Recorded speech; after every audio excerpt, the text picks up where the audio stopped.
Bonjour et bienvenue. Aujourd'hui, on plonge dans un livre absolument fondamental du XXe siècle, La peur de la liberté d'Erich Fromm.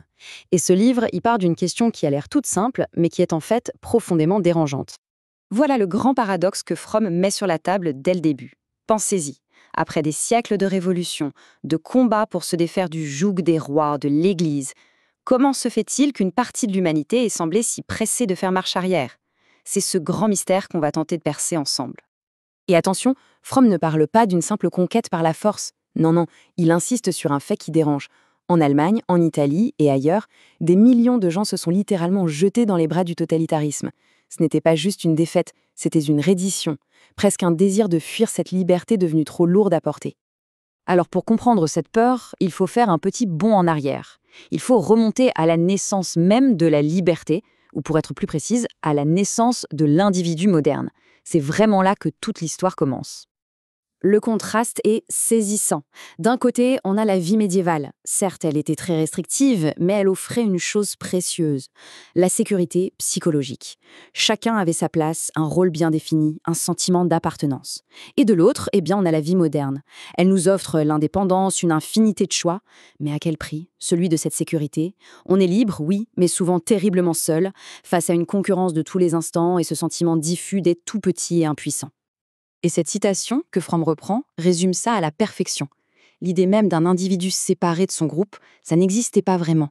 Le je était complètement absorbé par le nous, la famille, le village, la corporation de métier. Et puis voilà la grande rupture, la Renaissance, la Réforme.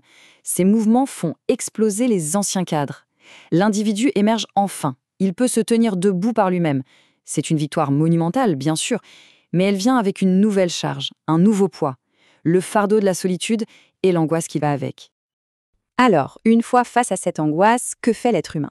Selon Fromm, il met en place ce qu'il appelle des mécanismes de fuite.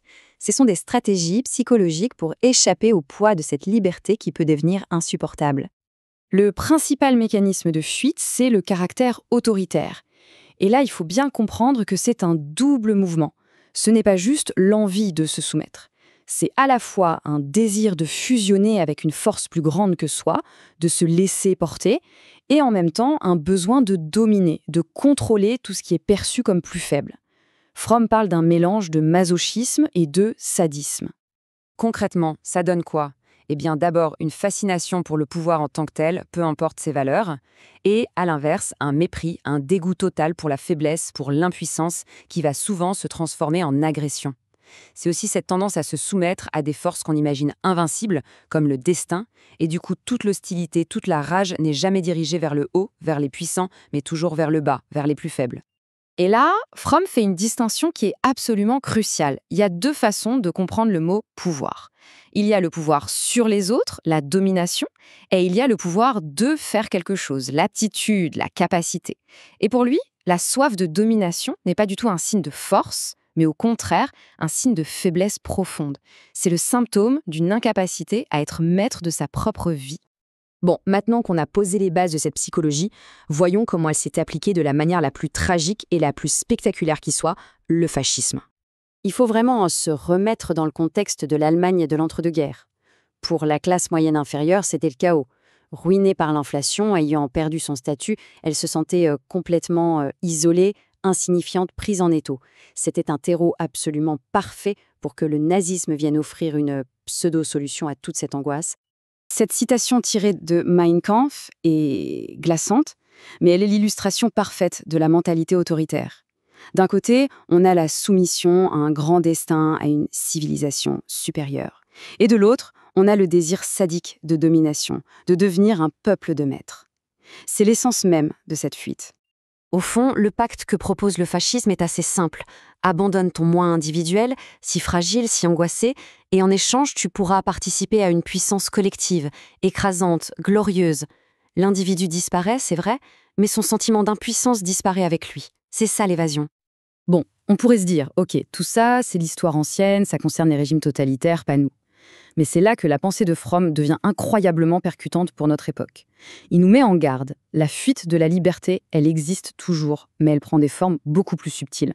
Aujourd'hui, on n'a plus forcément besoin d'un dictateur pour fuir la liberté. La pression sociale, la culture du conformisme, le besoin de penser comme il faut, de ressentir ce qu'il faut, tout ça peut être tout aussi efficace pour étouffer l'individu authentique. Fromm a un terme pour ça, le pseudo-moi.